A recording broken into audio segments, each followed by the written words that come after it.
Hello friends, welcome back all of you in S pharma. तो आप सभी कैसे हो? आई होप कि आप सभी ठीक होंगे। तो आज हम कुछ इशू हो गया है हमारे यहाँ पे, इसलिए मैं स्टैंड पर वीडियो नहीं ले पा रहा हूँ। तो उसके लिए आप सभी से बहुत बहुत सॉरी। देन मैं क्या करूँगा, मैं इसी स्क्रीन रिकॉर्डिंग के हेल्प से आपको सारी चीज़ें समझाने की पूरा ट्राई करूँगा। केवल आपको वीडियो के लास्ट तक लगे रहना है और जितनी भी टोटल नॉलेज रहेगी आपको ईजी वे में समझ में भी आ जाएगी। और आप सभी को पता होगा कि यह थ्योरेटिकल सब्जेक्ट है, केवल आपको टोटल कंटेंट अच्छे से सुनना है और वीडियो को कंसंट्रेट होकर देखना है और कुछ भी यहाँ पे नहीं करना है, क्योंकि यह जो है थ्योरेटिकल सब्जेक्ट होता है। केवल आप थोड़ा सा समझ लो, बाकी कैसे लिखना है ये तो आप 6 सेम में चले गए हो, इतना तो आपका वो है, फंडा तो क्लियर हुआ होगा कि हमें कैसे लिखना है। ठीक, तो यहाँ पे बी फार्म 6 सेम की क्वालिटी एश्योरेंस की बात कर रहा हूँ। जैसा कि आप सभी को पता होगा कि इसका एग्जाम जल्द ही आप सभी से मिलने वाला है, इसका एग्जाम। ठीक, तो इसमें जो हमारा फर्स्ट क्वेश्चन आएगा, यहाँ पे पहली बात तो यह है कि जितने भी क्वेश्चन मिलेंगे सब सॉल्व मिलेंगे और ये मोस्ट इंपॉर्टेंट क्वेश्चन है, मैं यह भी बता दे रहा हूँ। और यहाँ पे जितने भी क्वेश्चन आपको मिलेंगे टोटली सॉल्व मिलेंगे। तो सबसे पहला जो हमारा क्वेश्चन आता है वह है डिफाइन क्यूए एंड क्यूसी। आपको क्या करना है कि क्यूए और क्यूसी को डिटेल में लिखना है। डिटेल मीन्स क्या होता है, आपको इसे ही डिफाइन करना है कि क्यूए और क्यूसी क्या होता है।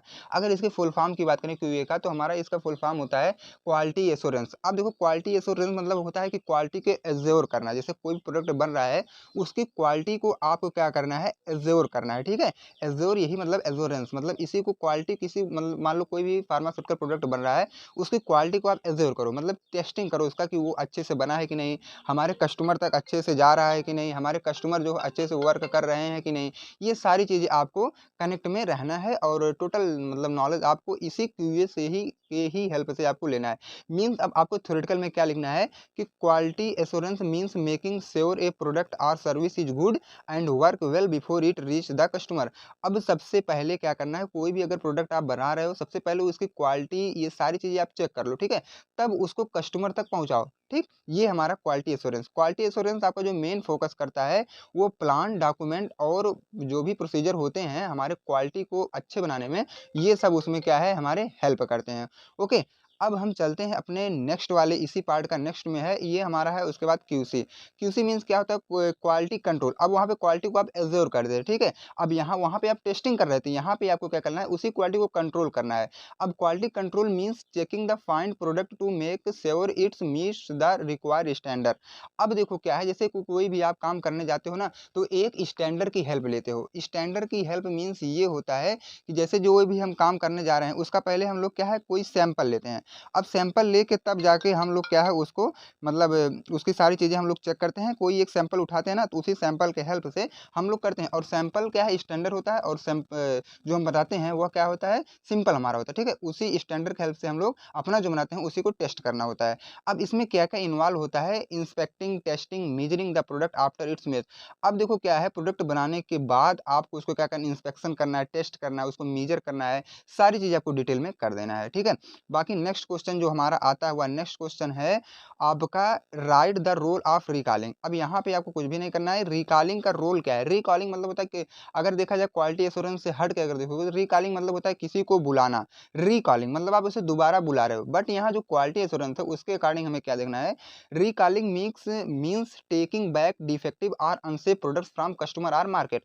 अब देखो, जो भी आप प्रोडक्ट बनाए हो, अगर वह कस्टमर या मार्केट में पूरी तरीके से पहुंच गया है और ये लग रहा है कि हमारा जो प्रोडक्ट है वह डिफेक्टिव हो चुका है, तो उस प्रोडक्ट को जब आप बैक करते हो कि भाई कस्टमर से आप मिले कि कस्टमर आपको क्लेम किया कि सर आपका प्रोडक्ट तो है डिफेक्टिव निकला, तो डिफेक्टिव अब हो गया, तो उसे आप क्या करोगे, फिर अपने कंपनी या इंडस्ट्री या मैन्युफैक्चरिंग तक लेके चले जाओगे। उसी को हम ओवरऑल बोलते हैं रिकॉलिंग। अब देखो, जो इसी में नेक्स्ट पॉइंट हमारा आता है, recalling in ensure proper communication with customer. अब देखो, रिकॉलिंग आप कैसे कर पाओगे, जब कस्टमर से आपकी प्रॉपर कम्युनिकेशन रहेगी, अच्छे से बातचीत रहेगी, तभी तो आप रिकॉलिंग कर पाओगे और आपके प्रोडक्ट के बारे में तभी तो वो नॉलेज आपको देगा। ये होती है हमारी रिकॉलिंग। अब हम नेक्स्ट क्वेश्चन की बात करते हैं। नेक्स्ट क्वेश्चन हमारा आता है, what is validation and calibration. अब देखो, यहाँ पे बिल्कुल मोस्ट इंपॉर्टेंट क्वेश्चन, वैलिडेशन क्या होता है, देन कैलिब्रेशन क्या होता है। Validation means checking if product, system और process meet the users need and works as intended.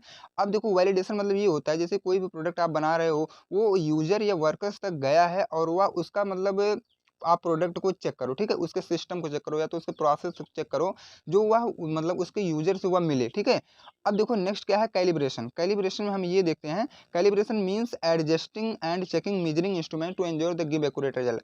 अब कैलिब्रेशन का सेंस यहाँ पे ये होता है, जैसे आप कोई फार्मास्यूटिकल कंपनी लगा रहे हो, उसमें कोई मान लो टैबलेट मेकिंग मशीन लगाए, ठीक है? तो टैबलेट मेकिंग मशीन को आपको क्या करना है, उसे डेली के डेली चेक करना है, ताकि वो मशीन उसमें कोई डिफेक्ट ना, मतलब जो भी टैबलेट बना रहा है उसमें कोई डिफेक्टिव ना निकले।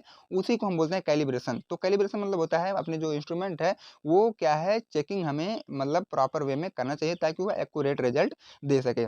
नेक्स्ट क्वेश्चन की बात करें, जो क्वेश्चन नंबर 4 हमारा आता है, वह है डिफाइन वर्ड जीएलपी, ठीक है? ये जो वर्ड जीएलपी आया है उसके सेंस में हम लोग क्या, ये जीएलपी जो वर्ड है उससे हम क्या समझते हैं? कभी-कभी आएगा व्हाट इज़ जीएलपी, तो ये मतलब डायरेक्ट भी पूछ सकता है और इनडायरेक्ट भी पूछ सकता है, तो आप लोग डाइवर्ट ना होइएगा। अब जीएलपी का सेंस यहाँ पे यही है, it is stand for good laboratory practice. अब देखा जाए तो जीएलपी का फुल फॉर्म जो होता है, ये होता है गुड लैबोरेटरी प्रैक्टिस, ठीक है? सेकंड पॉइंट सी क्या है, it is a set of rules and guidelines to ensure quality and reliability of laboratory study.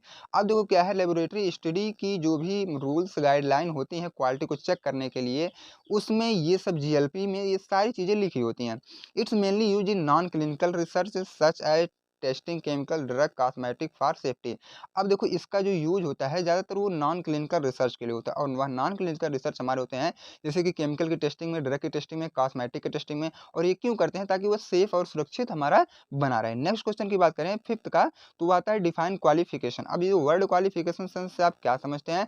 Qualification means proving that equipment system और facilities work correctly and consistently and intended. जैसा आप चाहते हैं जो आपका equipment या सिस्टम कोई भी, मतलब जो भी आप सर्विस या फैसिलिटी दे रहे हैं वह वर्क कंसिस्टेंटली और एग्जैक्टली हो रहा है कि नहीं, यही तो हम बोलते हैं क्वालिफिकेशन। नेक्स्ट क्वेश्चन की बात करें जो हमारा 6 आता है, state the personal responsibility of QA. अब देखो क्या है, क्यूए की रिस्पॉन्सिबिलिटी आपको बता देना और यहाँ पे कुछ भी नहीं करना है, ठीक है? बाकी क्वेश्चन तो डाइवर्ट करके आपसे पूछेगा ही। यही क्वेश्चन क्या है, कभी-कभी इधर-उधर करके भी पूछ सकता है।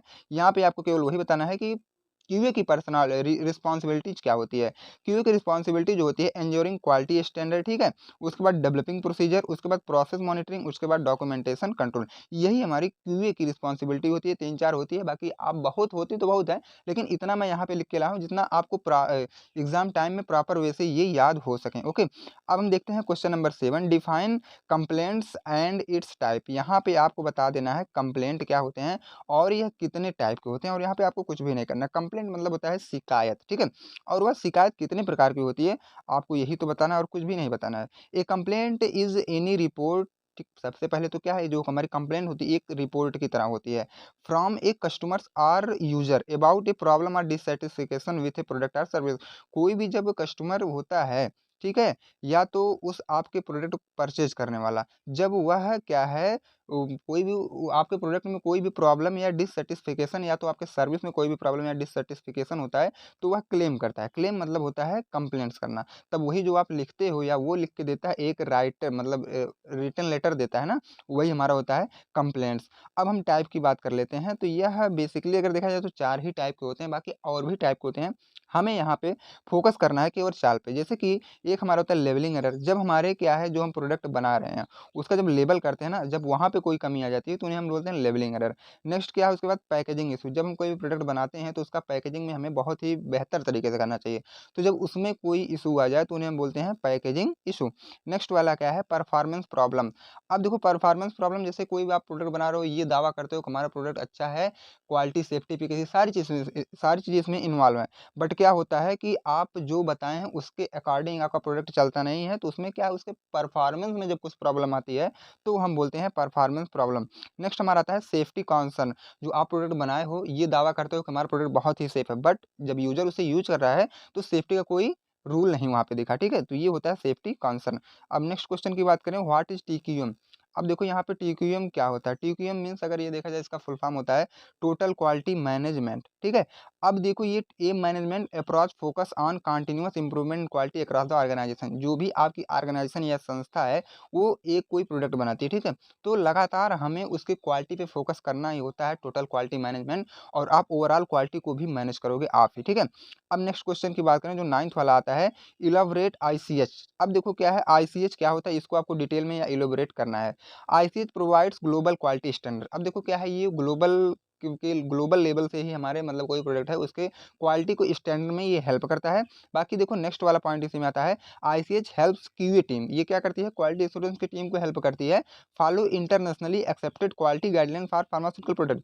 अब देखो क्या है, फार्मास्यूटिकल प्रोडक्ट हम लोग बनाते हैं तो हमें उसी गाइडलाइन को फॉलो करना चाहिए जो इंटरनेशनली एक्सेप्ट की गई है, इसे हम बोलते हैं आईसीएच। ठीक है, अब नेक्स्ट क्वेश्चन की हम बात करते हैं, तो हमारा 10th वाला आता है, write the purpose of warehousing. अब देखो सभी को तो वेयर हाउसिंग तो पता होगा ना, लेकिन अब इसका मुख्य उद्देश्य क्या है, वेयर हाउसिंग हम क्यों करते हैं, जैसे स्टॉक हम लगाते हैं तो स्टॉकिंग हम लोग क्यों करते हैं। सबसे पहला क्या होता है, अपने गुड्स को स्टोर करने के लिए, जो आपके सामान है उसको स्टोर करने के लिए। उसके बाद क्या है, जो अगर हम जाहिर सी बात है अपने कोई गोदाम में अपना कोई भी सामान रखते हैं तो उसकी सिक्योरिटी या प्रोडक्शन तो बना ही रहेगा ना, तो प्रोडक्शन ऑफ गुड्स हो गया। Inventory management, maintain product quality and improve supply chain. ठीक है, ये सब हमारे होते हैं मेन पर्पज वेयर हाउसिंग के। नेक्स्ट क्वेश्चन की बात करें, व्हाट इज क्यूबीडी। क्यूबीडी सेंस जो वर्ड है क्यूबीडी, उससे आप क्या समझते हैं। क्यूबीडी मीन्स अगर देखा जाए इसका फुल फॉर्म होता है तो क्वालिटी बाय डिजाइन। ठीक है, क्वालिटी बाय डिजाइन की मैं बात कर रहा हूँ। It is systemic approach to pharmaceutical development. अब देखो जब हम कोई भी प्रोडक्ट अपना बनाते हैं फार्मास्यूटिकल से रिलेटेड, तो हमें उसको कैसे बनाना है, उसकी क्वालिटी को कैसे रखना है, कितनी स्टैंडर्ड करना है, ये सब हमारा निर्धारित करता है quality by design. It focus on understanding the product, और इसका मेन जो फोकस रहता है वो हम प्रोडक्ट के बारे में पूरी नॉलेज कैसे लेंगे, कहाँ से क्या बनाएंगे, मतलब हम कौन सा एक्सिपिएंट वगैरह क्या गाइडलाइन फॉलो करेंगे तो हमारा प्रोडक्ट अच्छा बनेगा, ये सारी चीज़ें इसमें होती है। ओके, अब देखो जो हमारा 12th वाला आता है, 12th क्वेश्चन, नेक्स्ट क्वेश्चन की बात करें, डिफाइन बैच फार्मूला रिकॉर्ड। अब देखो आपको बताना है BFR, कभी कभी ये शार्ट में भी पूछा जाता है तो अब लोग डिस्टर्ब ना होएगा। BFR मीन्स होता है बैच फार्मूला रिकॉर्ड। अब इसके हम अगर थ्योरी की बात करें कि जो आपको एग्जाम में लिख के आना है, a batch formula record is a document. सबसे पहले तो आप बताएंगे कि यह एक डॉक्यूमेंट होता है, और यह ओवरऑल नॉलेज सभी को होगा कि यह एक डॉक्यूमेंट की तरह ही वर्क करता है। That list the exact formula, और उसमें क्या हमारा होता है, एग्जैक्ट फार्मूला लिखा होता है एंड इंस्ट्रक्शन भी लिखा होता है। Use to manufacture specific batch of product. अब देखो किसी भी स्पेसिफिक बैच जो बनाती है हमारी कोई प्रोडक्ट ना, तो उसमें वही यूज करती है, उसी के लिए हमारा होता है बैच फार्मूला रिकॉर्ड। अब देखो इट इज ए की part of batch manufacturing record. अब देखो ये BMR का भी एक की पार्ट होता है, विदाउट BMR के BFR नहीं हो सकता। ठीक है, इसीलिए एक ये की पार्ट इसे बनाया गया है। ओके, अब हम देख लेते हैं नेक्स्ट वाला। नेक्स्ट में हमारा जो आता है डिफाइन पैकेजिंग। अब देखो यहाँ पे आपको बताना है पैकेजिंग क्या होता है। तो पैकेजिंग हम लोग क्यों करते हैं, पैकेजिंग हम इसलिए करते हैं ताकि हमारा जो प्रोडक्ट है वह अच्छा बना रहे। ठीक है, मार्केट में अच्छे तरीके से जाए, कस्टमर उस पर अट्रैक्ट हो, इसलिए तो हम पैकेजिंग करते हैं। तो पैकेजिंग जो प्रोसेस इनक्लोजिंग को, अपने जो प्रोडक्ट होते हैं जब हम उनको पैक करते हैं या तो किसी कंटेनर के अंदर इनक्लोज करते हैं, और protecting products from distribution storage sale and use.